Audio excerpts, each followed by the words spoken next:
Salut tout le monde, c'est Ignafit et aujourd'hui on se retrouve pour une nouvelle vidéo où je vais vous montrer comment solutionner le message d'erreur suivant, Unable to load required virtual machine component. Donc ce message d'erreur arrive très souvent quand vous lancez un logiciel depuis la dernière mise à jour Windows. Donc souvent sous Windows 11, j'ai pas encore vu le problème sous Windows 10. Donc pour solutionner ce problème là, il faut d'abord savoir qu'il provient d'une mise à jour de sécurité, une mise à jour cumulative de Windows 11. Donc pour cela, vous devez vous rendre dans les paramètres, aller dans les mises à jour de sécurité, ensuite aller afficher l'historique des mises à jour pour pouvoir voir quelles sont les mises à jour qui ont été faites sur votre ordinateur.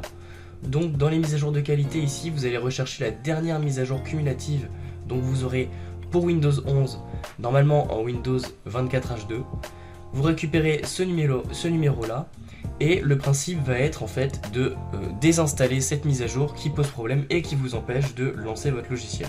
Donc pour cela on va utiliser une commande WUSA.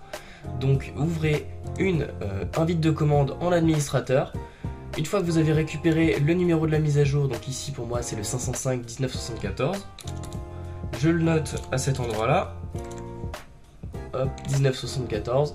Vous copiez-collez cette commande là, donc wza.exe/uninstall avec KB pour la mise à jour KB et ensuite le numéro de la mise à jour.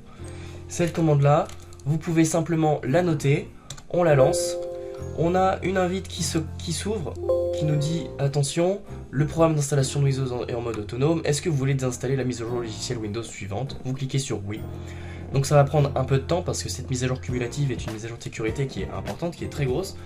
Une fois que la mise à jour sera désinstallée entièrement, vous allez avoir besoin de redémarrer votre ordinateur et une fois que l'ordinateur est redémarré, vous pouvez lancer votre logiciel sans aucun problème.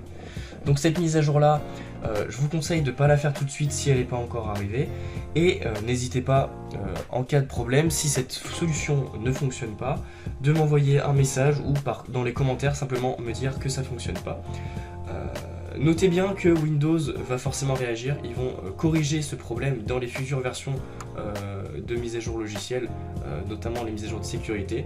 Donc dans ce cas-là, attendez peut-être quelques jours, 2 semaines, 1 mois, avant de faire la prochaine mise à jour et assurez-vous que cette prochaine mise à jour corrige bien le problème Unable to load required virtual machine component.